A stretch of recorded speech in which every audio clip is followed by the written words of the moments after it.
He looks around and he sees all this religious activity. There's festivals going on. It's the Passover. There's all this religious activity that's based in, human effort and rituals and routine. And through the mix of all of that, you've got these Pharisees, these religious leaders huddled in a corner, scheming. Instead of having their heart right before the Lord and really knowing what the purpose of Passover is and really seeking God, they're off in a corner, huddled up, figuring out how they can take Jesus out.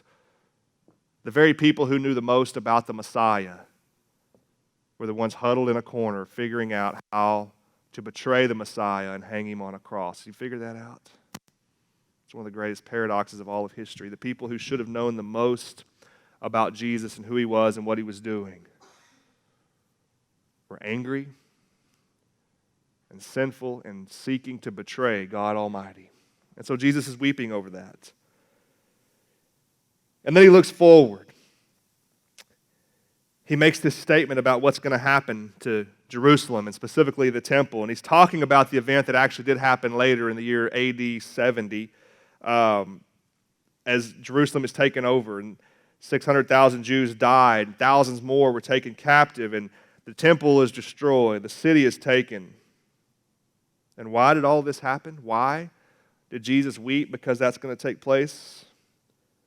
Because the people had not known that God had visited them. John 1:11 says, he came into his own, and his own received him not. And so Jesus is weeping while the people are celebrating, and it just causes us to think this morning. I celebrate the triumphal entry because it means that Jesus is headed to the cross, which means he's going to die, which means he's going to take my sin upon himself, which means he's going to take it to the grave, and he's going to rise victorious. We're going to celebrate that next week.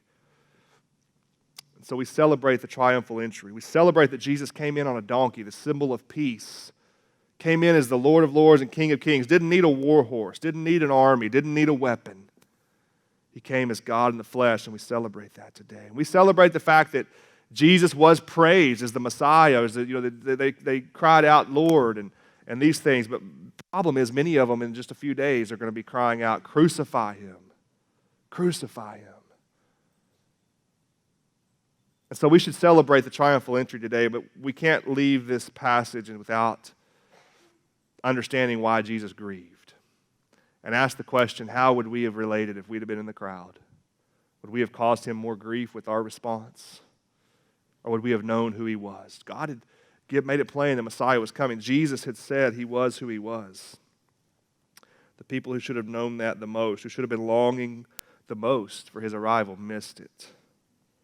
May we not grieve the Lord by missing the point of who he is, what he's done, what he's currently doing, what he is going to do. That's the point of the grief of Christ that we see on display.